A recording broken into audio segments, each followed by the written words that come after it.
Mornings are better with a warm beverage, even for Latter-day Saints. Meet Postum, the ideal coffee alternative and proud sponsor of This Week in Mormons podcast. Spotted on the coffee aisle at Smith's Grocery or at your local nearby store. Can't locate it? No worries. Order it at postum.com. Explore delicious recipes to tailor your Postum experience. Start your day off right with Postum.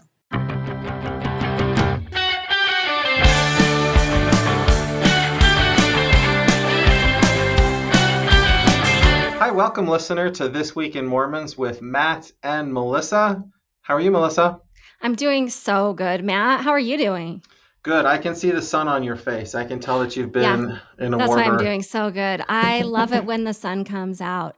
Matt, do you want to know what's so exciting to me today? We've been doing these interviews for a while now, and today we have our first female person that we're interviewing. We haven't interviewed any females yet. Can you believe that? Now you make me feel really bad. It's all your fault. Yep. I know. Yep. Wow. She's also a bigwig business owner. Yes. Yes. Yeah. June is the president and I'm going to say re-founder of Postum. June, welcome. Introduce yourself to us. Hi, it's so nice to be here. My name is June Rust, and I am the owner of Eliza's Quest Foods. And Eliza's Quest Foods is the company who manufactures Postum. We named our company Eliza's Quest Food because our youngest daughter is named Eliza, and all the older kids thought it was really cute to do that. So, That is anyway, what are the products other than Postum that you manufacture? just Postum. And we sell a couple things like mugs and frothers on our website, but we only manufacture Postum. So help me understand this history, because I think I've mentioned on the podcast before that my family loves Postum. My wife's been drinking it since before I met her, and we lived in Kansas for a while, and there was a time when suddenly Postum was not on the shelves anymore, and we heard rumors it was gone forever, and we would go on eBay and it would be like $50 for a jar of Postum. And then when we moved to Rexburg, suddenly it was back. So is there something that happened there? Yeah, something did happen, and it took everyone by surprise. It took us by surprise because my husband and I grew up drinking Postum, and we, couldn't find it in the stores anymore, and we were getting online, and everybody was looking for Postum. And no one knew it because Kraft did not announce that they were going to take Postum off the shelves. So we got on eBay trying to find Postum because we were going to try to develop Postum ourselves, and we needed a prototype. And it was, I mean, we were shocked. People were auctioning. You get onto eBay and have the auction. I'd never experienced that before. And people were cutting me off every time I thought I had a jar. And so the Oh, first jar I bought to have a prototype to go, to use to develop the product again, I paid $200 for wow. that jar of Postum. Because I do remember this time, because my wife likes it for Christmas, so I was looking, but it's not $200 for Postum at It Christmas time, was. and I was like, how can I find Postum? I was in the same problem. I just lacked probably the tenacity that you did. That I was just like, honey, I'm sorry, Postum's gone. No, we wanted to try to make it. And so is And that what you did? Did you that's what we make it? did. We did, and, I don't know really when I look back, like, what were we thinking? But we worked in our kitchen for 6 months trying to Wow. Really? make Postum, and we just roasted wheat in a popcorn popper, and we steamed bran with molasses, would combine it and everything, and then we would, make like a mash and mash out the liquid, but we couldn't figure out how to take that liquid and get it into a powder. I Mm-hmm. mean, we tried to do it these really crazy ways, but With a it blow never. dryer, did you get a blow dryer out? No, we would set in the oven in a pan, trying to get it to dry, and then we would break it up in little particles, but we couldn't get it to dissolve. So someone had this bright idea, someone in our family, and by the way, my family, our last name is Rust, and there's a lot of Rust out there. My husband's family mother had 10 children, Oh and wow. all of the Rust family was trying to advise us about what to do. And one of them suggested we go to the North Carolina um, University's food science department. And that's where we took it and showed them what we were doing, and they were excited. They were so helpful. They knew Postum, and they wanted to, like, freeze dry it for us. And the funniest thing is when they freeze dried it, we went and looked at it and opened it, and it was this white powder. Oh, It was not Postum. yeah. So there was a lot of research and development. We finally figured out what type of dryer to use after months of just doing a lot of research and development. And then after that, we were referred to the research and development department at Purdue, and they were able to make it into a fine powder successfully. There's a lot more to the story if you want to hear Wow. Yeah, it. that is So crazy. It feels almost like a sitcom, like y'all in your kitchen and experimenting. What stage of life were you in right then, you and your husband? Like, Oh, that that was even the, kinda when I'm trying to hesitate to use the word crazy because when I think back of it, it was crazy. But, I'm a lifelong school teacher, and I was okay. teaching 1st grade at the time, and my husband is a school psychologist. That's something we have in common. I was Mhm. actually a interventionist for 1st graders, and so we had very busy lives when we were doing this, and our children were still at home as well. Eliza now I'm thinking now Eliza was the only one left at home. She's the youngest, and she was very involved in helping us do all this. And as she grew up while we were still doing all this, we realized she had a real knack for technology, and Huh. she went to a technology high school, and she was our basically our tech department back then. She still is a consultant. It's so Yeah, named after her. so how do it you get the is. name Postum? Did you have to buy the name Postum, or was it just like they were like, we're done with it? Uh, well, that was really, uh, something that we tried for a long time because Kraft Cereal owned Postum, but they said they would not sell it to anyone, and a lot of people were trying to buy it.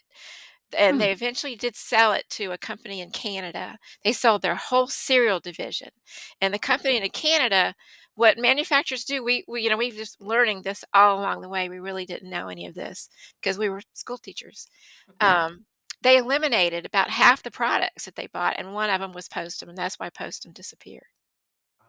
And then I'm not going to say who the company is because I don't know if I can, but a company in Utah bought it from them. They bought the Postum trademark and trade secret, and they Hmm. knew what we were doing, contacted us, and we were going to have a collaboration and work together. And they just ended up selling the trademark and trade secret to us.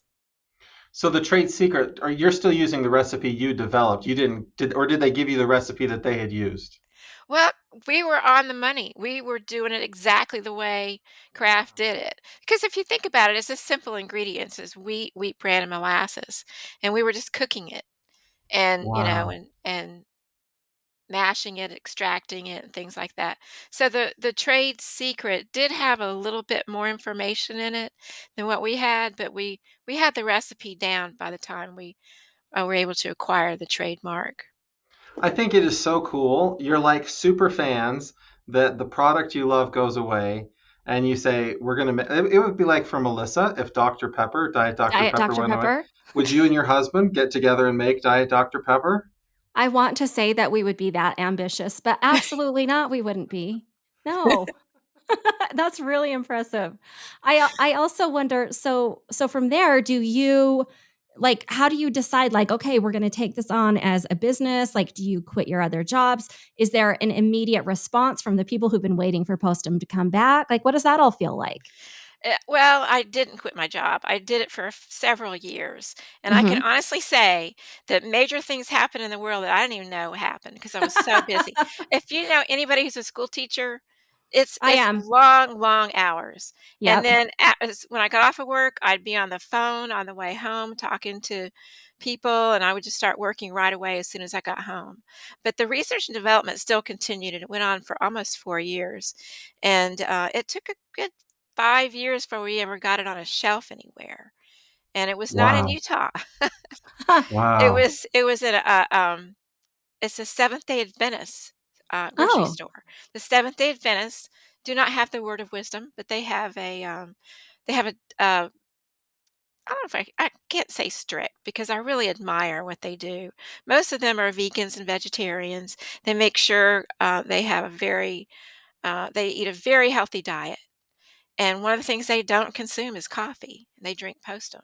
So that was our Wow. first store. It was a store in Kentucky. It was a Hmm. Seventh Day Adventist store. And then after that, we were able to establish sales in Utah quickly and the surrounding states, most of the 8 Mountain West states. So Melissa's heard me say this before, but I want to pitch you this idea.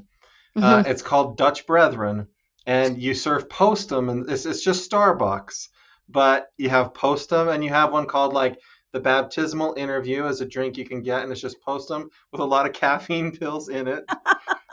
what, what do you think about an idea like that, June? Is that No is that is way. that blasphemous? Yes, gosh, is it ever? I mean, the no caffeine is, I think, our main selling point is there's no caffeine in it, other than the fact that it tastes really good, that it's a very Yeah. tasty beverage. But yeah, the no caffeine. We have actually had people say, "Why don't you make Postum with caffeine?" And we're like, "No way, Mm-hmm. no way." Because it's so this is the thing I'm kind of interested in because I have a son who's in the army and he was not very active in the church, and so he had a time of his life where he was very into alcohol and coffee, and now he's decided he wants to follow the word of wisdom, and he misses his coffee, but he remembers Postum growing up, and so whenever we get a chance, we ship him Postum out to Germany so that he can drink his Postum. But then I have my wife who's never been a coffee drinker. She just loves Postum because it's the most delicious beverage for her. And so that's why I always wonder like the positioning of it as a coffee alternative versus just a delicious thing to drink that's not sugary. It's both. It really is both. Yeah. People look at it as a coffee alternative, but it doesn't taste like coffee unless you buy the coffee flavored. And there's the coffee flavored Postum because people were asking for it. And I don't know if you recall, but when it was on the shelves before we acquired it, there was the original Postum and the coffee flavored Postum. So Yeah, we there was came out blue and red, right? So red was right. coffee flavored? Yeah, and so when we brought out Postum, people kept asking if we were gonna have coffee flavored Postum, and that was easy to do. We just, work with a flavoring company, and it's a natural coffee flavor. It's not caffeinated or anything like that. But there have been many, many people I know who have wanted to, make sure they were living their life according to the word of wisdom, but they were drinking coffee. And I can tell you numerous stories of people who said that helped them get off of coffee is drinking Postum. And as a matter of fact, wherever we are, we meet missionaries, we give them Postum, and they keep it in their apartment for people who they're teaching, and they might have a problem with stopping drinking coffee. There's a woman in my ward now. She's been a member a little over a year, but when she first became a member, she came over to my house and said, "Somebody told me that you make Postum," because she was still struggling with trying to stop drinking coffee. And Yeah, and that word of wisdom aspect is important to you as your company, right? it's very important. I mean, I think, we feel like we're doing a service to people in our country by providing a nice beverage like this, a Postum, a product that's similar to coffee, but it has no caffeine, and it's something that's acceptable by the word of wisdom. It's important to us, and it's important to, I would say, probably over 50% of the people who buy Postum from us. Wow. Right. Yeah, so my wife grew up in California and her parents were converts to the church. So she grew up in a household drinking herbal tea and Postum. And I grew up in Utah, so I grew up in a household where if it was a warm drink, it was hot chocolate. Like that was all we ever drank. But about maybe a year and a half, 2 years ago, I decided to really cut back on sugar and not eat so much sugar. And I found that hot cocoa is like super, super sweet. And and I just stopped enjoying it as much. And so that's when I started drinking Postum, and I was like, for me, this is perfect because herbal tea is a little too brothy. I don't like the brothy stuff, and Postum's kind of like just right. So even if June, you just keep making it for me, I'll be very, very happy that you did it because it's a service for me and for my family. So thank you for doing that, June. Well, I think you need to be a spokesperson for Postum. That was very good what you just said, and I agree with you. I think hot chocolate's a little too sweet, and a Yeah. lot of people have told me that too, that it's just a little too sweet. And then I think you may know we have a cocoa Postum as well because a lot of our Yes. Yes. customers used to tell us they like to put cocoa in their Postum, and Yeah. that's one we developed. That was not one that Kraft had, but we just put a little cocoa powder in the jar, mixed it up. Yeah, that's where I started. That was the one I started drinking first. And then I thought, I don't know if I can do the blue label. My wife tells me it's just fine. But then I was able to switch to the blue label and not do the cocoa one. Yeah, yeah. So, June, walk us through the day to day of managing and marketing for a big business. Oh goodness. It's a Yeah, busy day. It's a very busy day. But I try to take time for myself. I'm going to say that. I know. I You get up. play Wordle. Is that how you take time for yourself?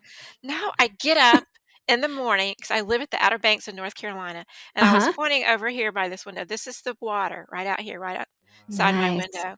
But I get up very early in the morning, and right when the sun's coming up, and I walk out onto the beach and watch and Amazing. see the sun come up, and that's a time of prayer and meditation. And right when I walk across, in the Outer Banks, you kind of have to walk up to get down to the beach, and as soon as I walk up there and I see the ocean, I just feel like, okay, God, you're here. Thank you. And just start my morning prayers right there. But anyway, when I get back, as soon as I get back, the office is in our home. It's at the whole upstairs of our house. And I start right away. First thing I do is look at the bank account, and I look to see if we got any orders in, and then check emails. And after all that's done, the next thing I do is get the orders ready. We actually ship ourselves. We have some people who help us, but we do a lot of it ourselves. Okay. Yeah, I was Um, going to ask. That's a big deal. it is. The shipping is a big part of our day. As a matter of fact, since we've lived at the Outer Banks, we've moved our warehouse here. Oh, We used to use a warehouse, did our shipping and everything for us. That kind of service is very expensive, and after COVID, we had to take a big reevaluation of our company and decided that we were going to do the warehousing and shipping ourselves to cut that expense out. And we do get people who help us, but we do a lot of hands-on. But hmm. anyway, after all the shipping and all the customers are taken care of, then like I was saying before we started our call, um, I'm on QuickBooks. I'm managing the business. Like right now, we're in manufacturing. We don't manufacture all year long. We manufacture quarterly, and right now we're Okay. in the middle of that, manufacturing a new batch of Postum. And there's just a lot behind the scenes that people don't know about that I knew nothing at all about until we were so just knee deep in it ourselves. Hmm. Well, so let And me I'm ask you, as an educator, do you think that it would be better if our public education system included some more of that kind of training in schools? I wish I had it. I really did, but I mean, I'm going to tell myself now how old I am. But I was actually a business major back Wow. in the day, before I went back to school to become a teacher. But none of that really helped me because a business major today compared to back then is like night and day. It's just so much about technology and everything. But, Mhm. there's a lot that I think that people could learn in schools about, what's really going on in the world.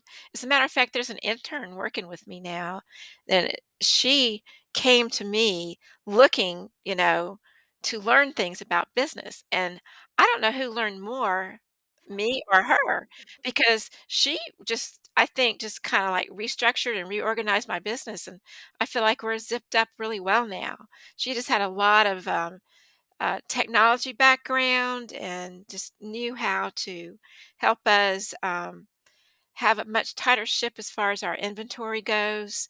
But these kind of skills are definitely skills that students could benefit from. I Yeah. think I mentioned earlier our daughter Eliza was our tech department, and because she went to a technology high school, but after that, when she went to college, she went to BYU, Idaho, and she's an electrical engineer. And to me, she knows everything. I mean, she is the smartest. I don't, we tell everybody we don't know how she got her smarts because she didn't get it from me and her dad. She is adopted. She was Wow. 2 days old. We adopted her through LDS Social Services, and it was the craziest thing. Somebody handed me a 2-day-old baby and said, "Here's your baby." Wow. Wow. And, she's the biggest blessing, of course, our family's ever had because everybody just loved the baby. But she grew up to be a really smart well, she was very smart, we could tell when she was younger, but she really blew us away when she went off to college and was able to accomplish what she's accomplished. That's Um, awesome. but, yeah, schooling, education, about how to, um, I think manage money is very significant in what I do, is managing money and keeping everything organized. And the way people do that these days is all apps, Mhm. Yeah. technology and apps. Mhm. Yeah. And, because I am an older generation, it doesn't come that easy for me. So it's always nice to have help, but it's always nice too to learn new things and to learn how to do that. Yeah. And what about marketing and publicity? Is that you too, or do you have a different team for that? I really like to get involved in it. I do. Uh-huh. But I do have someone who does our social media for us, Okay. and we do have a marketing company who works for us as well. But they always ask me to do reels and videos, so I do 'em. I do them in my kitchen. As a matter of fact, I think I'm going to do more content because it's just a lot of fun. I Yeah. bought some new Wow. lighting and a new camera, and just in my kitchen mixing up different types of concoctions with Postum. Um, Postum is a beverage, but when we, released it again, we got flooded with recipes, Huh. Postum recipes, and Wow. one of them was a Postum cake, and Interesting. Postum cake is really good, and, one thing that I did this Christmas is I made, um, toffee truffles out of coffee flavored Postum. It Oh, was yeah. so good. And the Oh, recipe's on our website if ever you wanna see it. But yeah. anyway, those are the kind of things I like to do in my kitchen, make videos of, mixing up different types of Postum, hot Postum, cold Postum, other recipes, things you can prepare to cook with Mhm. Postum.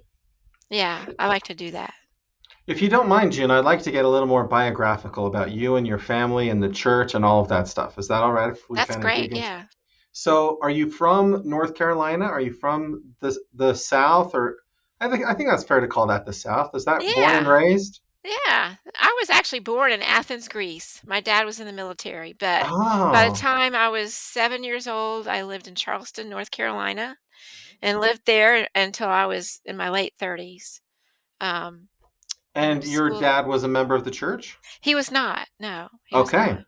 What happened in Charleston is, that's where I met my husband. Mhm. His name is Dale, and he went to the Citadel. I don't know if anybody Yeah. in Utah knows the Citadel, and I was at the College of Charleston.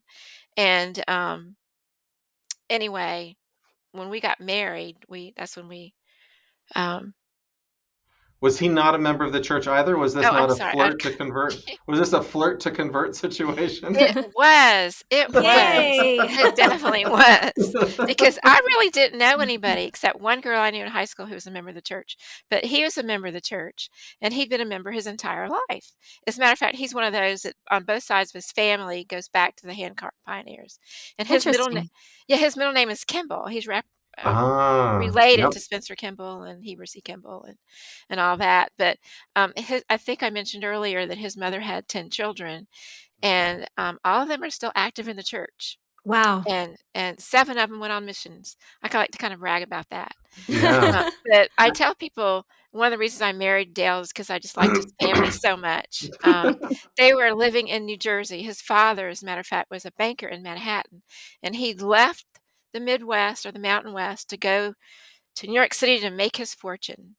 And anyway, they stayed there and had a lot of children. And the first time I went to visit, I was pleasantly surprised because I think I'd been very sheltered by growing up in the South, that people in New Jersey were really very friendly and very nice.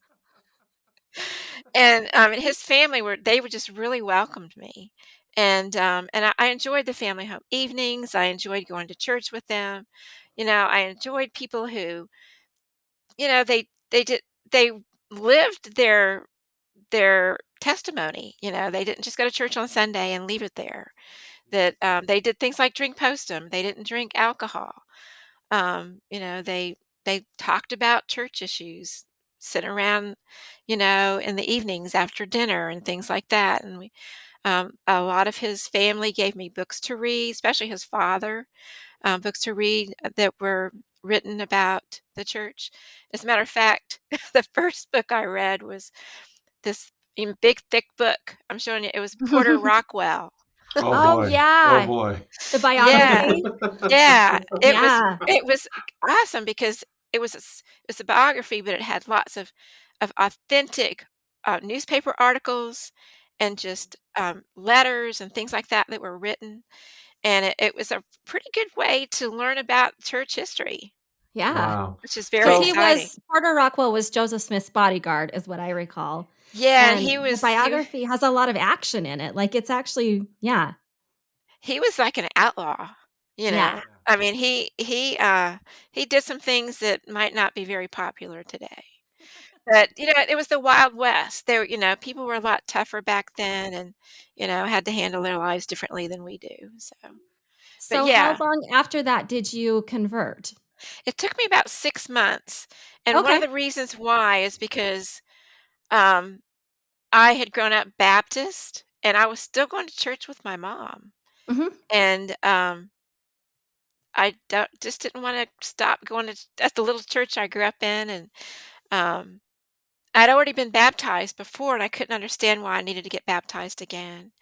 But the missionaries were pretty persistent, and they would stop by all the time. And this was before, there are more restrictions on missionaries about when they go into someone's home now. They need to have a third party with them and things like that. Well, back then, this was a little over 30 years ago. They could just stop by whenever they wanted to. And I lived in an area where they were on their way back to their apartment and they would just stop by. And I think I went through about 6 sets of missionaries before I got decided to get wow. baptized. But I just admired the missionaries so much because when I was like 19 and 20 years old, my life was very different than the life of a missionary. So I just really enjoyed, it was mostly young men. I really enjoyed um, seeing them do such wonderful things with their lives at that stage in their life and thought, I wish I would have known all that when I was that age. So I think I mentioned before that I have family that lives in North Carolina in the is it the Outer Banks? I think is that what that area is called. And so I've been to church there and I've experienced it a little bit, but I imagine that church in that area now is very different than it was 30 years ago. How has it changed? How has our church changed in the last 30 years in that region? Well, I'm going to ask you a question. Do you say you've been to the Outer Banks?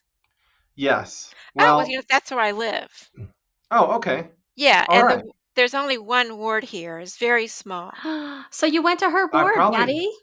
Well, wait, I have to. I went to. maybe I said the wrong area. I went to church near Surf City, so that's probably further south than the Outer Yeah, Banks. that's further south. And when I was there, it was full of tourists from New England and New York and New Jersey who came down to go to the beach. Right. As a matter of fact, on Sundays during the summer, we have 1 to 200 guests Wow. because the Outer Banks is a very large area. And it's just very impressive that people will come to church. They come to church in their shorts. Yeah. Some of them, some will remember to bring a shirt and tie. Some won't. Some will come with shorts with a shirt and tie. But yeah, and we have to make sure we have lots more bread. But and then primary really has no idea what to do because you see how many kids are out there during sacrament, but the majority of them leave right after Yes, Yeah. sacrament. But they got to get to the beach. yeah, they go to, and they go to sacrament and then go ahead and leave. But some of them do stick around for the second hour. That But the sounds to me like St. George, Utah over spring break. I've just seen the same thing there. Or Yellowstone in Yellowstone, Montana in the summertime. Same kind of thing okay, there. okay, but it's really nice. But you asked me about changes in the church, and I think the changes in the church have been I'm not gonna say worldwide because I haven't traveled outside the country. Well, I did. I went to Puerto Rico at Christmas, but we went to a ward there, which was really fun. Mm-hmm. We had the headphones because we didn't Oh, speak English. and they translated for you? Yeah, they did. Oh, Yeah, wow. it was really fun. But I'm gonna say in the United States, I think, the church, the changes that you have seen where you live are pretty much the same as the changes where we live. Um, especially since our prophet came along and changed things like to 2 hours. We're not in church for 3 hours anymore. And there just seems to be a feeling of,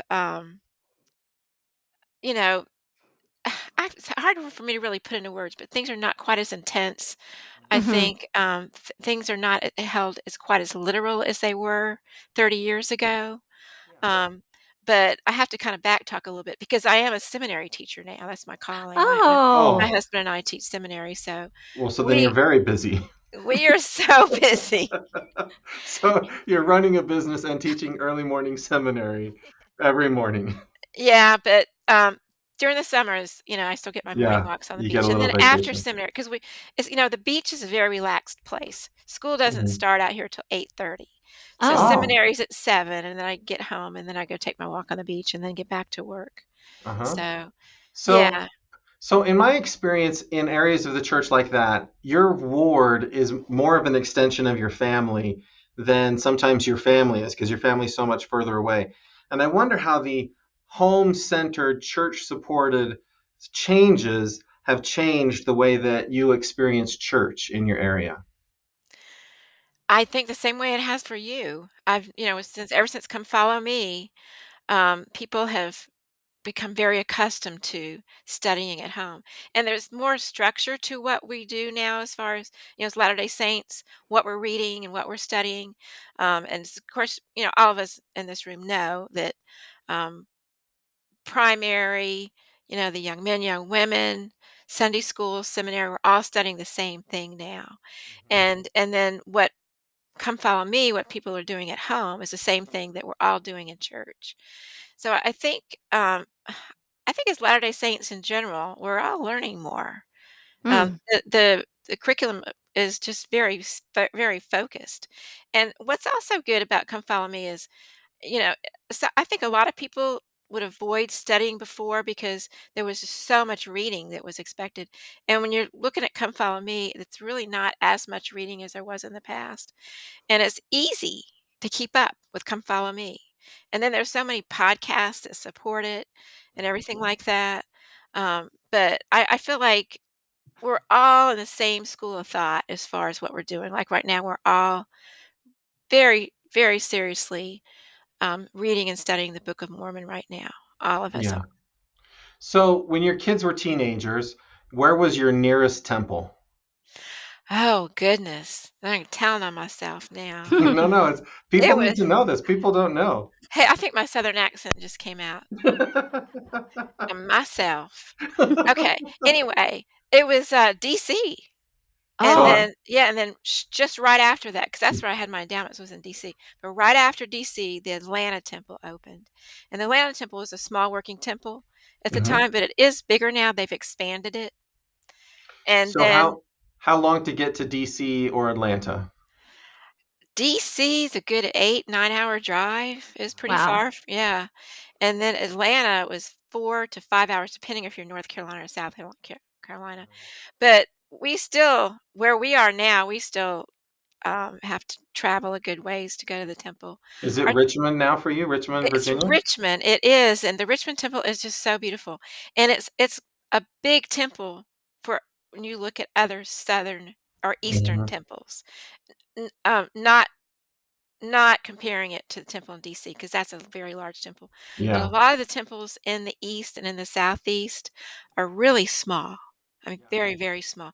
The Richmond temple is, at least 3, 4 times bigger than most of the small working temples, and it's really pretty, I mean, of course, Yes. all temples are, but what the church tries to do when they build a temple in a certain area is to try to, um, look at the architecture of the area and try to make it look and feel like it's part of the area, and the Richmond temple is the inside of it's very historic, And the it's only design.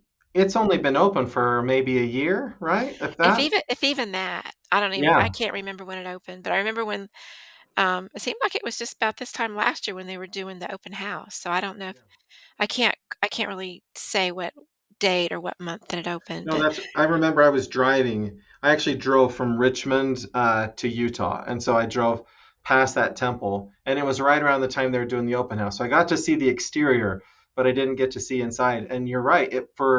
Because my son went to the North Carolina temple. That's where he got sealed. And that I would have thought it would be much bigger than what it was, the one in Raleigh. It was right, small. And this one right. was much larger. Right, and when we were in, Charleston and then Charlotte, we lived in Charlotte, North Carolina for many years. We went to the Columbia, South Carolina temple, and it was very small as well, but Wow. beautiful. They're all beautiful. Mhm.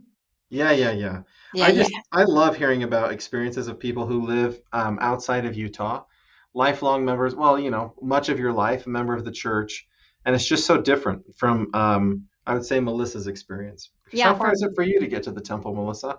well, if I'm walking, I can get there in about 20 minutes. Yeah, either temple. Yeah, Yeah, Brigham and here in City's really Rexburg, close we're too. gonna have we're gonna have two temples within 5 miles of each other. I tell you, we're all so jealous, and then every time there's Yeah. conference, they build more temples out there, I know. and yeah, but the The funny ones they thing announced, I was like, "Those are literally next door to each other." Like, what are we doing? Sorry, what were you gonna say? But I love going to the temple out there though, because I do go to Utah Uh-huh. 'cause I'll be out there in May, marketing and things like that. But I always try to go to a temple when I'm there, and they're so big compared Yeah. to what we do, and then there's so many people in the temple, Yeah, um, you know, yeah. doing the endowments and things like that. It's really really nice. It's a different feeling, and Mm. where you are than it is here.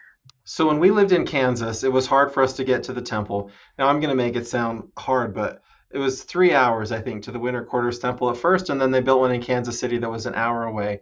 But I remember when we would go on vacations, we would try to go to the temple because there was finally a temple nearby for us. And now that I live in this land of all the temples, now when we go on vacation, I try to go to wards where there's going to be missionary opportunities. It's kind of weird to say, but it's like I try to like experience the church in its different ways when I go on trips, like take advantage of the temples when you're in the places where there's temples. And then it's amazing if you choose the right ward in a large city, or even like where you're at, there's tons of missionary experiences just going to church as a visitor.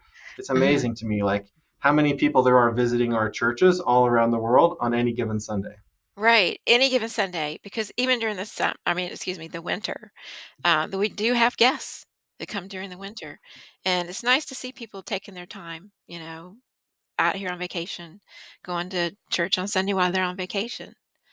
I'm glad But to hear you say that because my kids are always telling me these people at these wards don't want us visiting them. They don't want us in their sacrament meetings or whatever. I'm like, no, no, no. They're happy to have us. They're like, I don't think so. no, we love it. We really do. We love it. We always say, "Where are you from?" And um, just always welcome the visitors.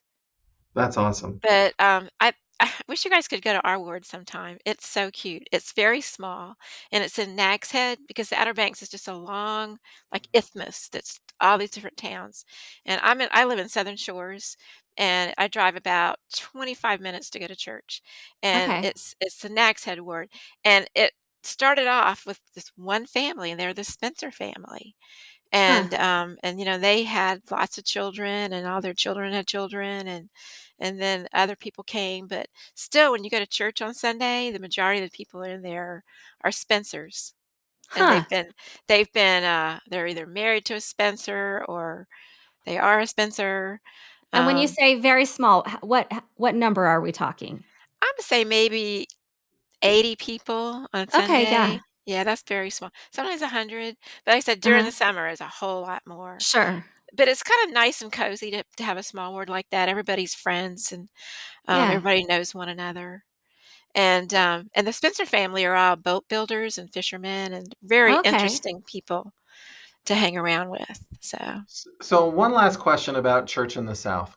Oftentimes, when I go to church in we'll just call it the Pioneer Corridor, the Utah Idaho area, there are members of the church that are kind of like activist and maybe kind of like they get kind of like upset about various church policies and really want to see things change and maybe kind of try to push the church a little bit towards change. Is that how it is at your church in your ward? Is there a lot of that, or is that like a very foreign idea for you? It's not at all like that. There everybody is pretty conservative. Um, I'm gonna say this, I hope it's not I It's hope I don't okay. okay. Say it. Say Nobody it. none of the women wear pants, everybody's in a Mhm. nice dress, and everybody's in a suit and tie.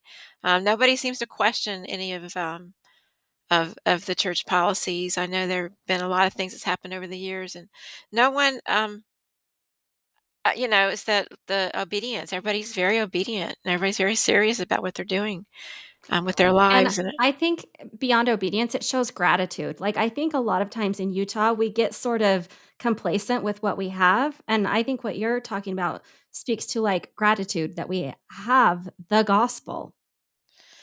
yeah, I mean, I think we're all very grateful that we have the gospel. I can't imagine my life without it. Yeah. Yeah. Mhm, Well, mhm. that's great. I'm so grateful, June, that you guys brought Post. I had no idea the amount of effort it took to save Postum, and I'm so glad that you did it. And it's just been wonderful getting to know you and hearing more about your life. Is there anything you want to share with us before we end? Oh, I don't know, let me think about it. Well, I'm just glad to be on the podcast. I'm glad that you guys have, embraced Postum and, are helping us promote Postum. We really appreciate it. And, I'd be nice to, if I come out there, maybe I could meet you guys sometime. For Yeah, we'd sure, we love would it. love to have you. Yeah, I'm We, gonna be there in May and, spend maybe a week or 2 just, going in stores and meeting some of the buyers and, talking to them about what's going on, and then do a little bit more marketing while I'm there. There was a time that I would go, out there more often when my children were going to school in that area, but they're all grown up now. I mean, it's kinda sad, they're all gone, but we all still have a very close family even though they're all grown up and have moved away. that's great. Actually, we're the ones who moved away. When the kids are gone, like, "What are we gonna do?" And we says, "We're gonna go live at the beach." Move to the Yeah, beach. And we That's yeah, the moved to the right beach. that's the We right sure move. did because, life doesn't end when the kids grow up. That's right. Yeah, It's this we're actually the very best happy. part of life, I think. It's like your second life or something. It I don't really mean is. it's like your Yeah. second part of your life, and, we really enjoy it here. We just love it. We love living by the ocean. I wish you could hear, outside of this, but it's very windy today, and there's a lot of water splashing up out there, and just the sights, the sounds, the smells, everything is just it's beautiful. That's well, I'm awesome. in Rexburg, and if you decide to come up, you're welcome to stay with us. We've got, if you, but I have to warn you, you're going to experience cold like you haven't experienced it probably in your entire life. Even in the summertime, you're going to say, "Why is it so cold in Rexburg, Why does Idaho?" anybody live in Rexburg? Hey, I've been to Rexburg. My daughter Oh, went okay. to BYU, Idaho. So I used to Oh, go out okay. there with at the beginning, like the first 3 semesters. I was like probably this over frantic mom, I don't know. But yeah, I used to go with her and help her get set up in her apartment. And yeah, Yeah, it's freezing. Yeah. But I can yeah. tell you that okay, Postum is made in Minnesota, and that's the Wow. coldest Okay. I've ever been. You're right. As a matter of fact, I've never been to below 0 temperature, but when I went out there to the plant the first time, it was in February, and it was minus 37 degrees. Oh Oh, my. goodness. Oh my. And they had to come get me from the hotel because I couldn't drive. It was a blizzard going on, and they told me, they said, "No matter what you do, don't walk anywhere." And they didn't tell me to the next day why. They said if you were to fall or just have an accident, you would freeze to death before anybody would find you. Oh my. That's horrible. I I've been know, worried. I know. But anyway, and I couldn't leave because, and this is something I learned too, that you cannot de-ice a plane at minus 37. You have to wait Oh, till it gets to minus 25. Wow. So, but Wow. anyway, yeah, I know how cold Rexburg is because we had to send our daughter out there with boots and serious coats and things like that. But Rexburg's a cool place too. There's a In its own beautiful, way. beautiful town. Yes. yeah. Are you in your office in Rexburg there? Yeah. Yep. This is my office. Are you at the university? Yeah. Yeah. I Oh, I teach didn't know. political science. Yeah. Didn't know. Oh, that's awesome. Yeah. Yeah. Hey, well, June, it's been great having you as a guest and a pleasure to get to know you. Hey, listener, we'll talk to you again next week.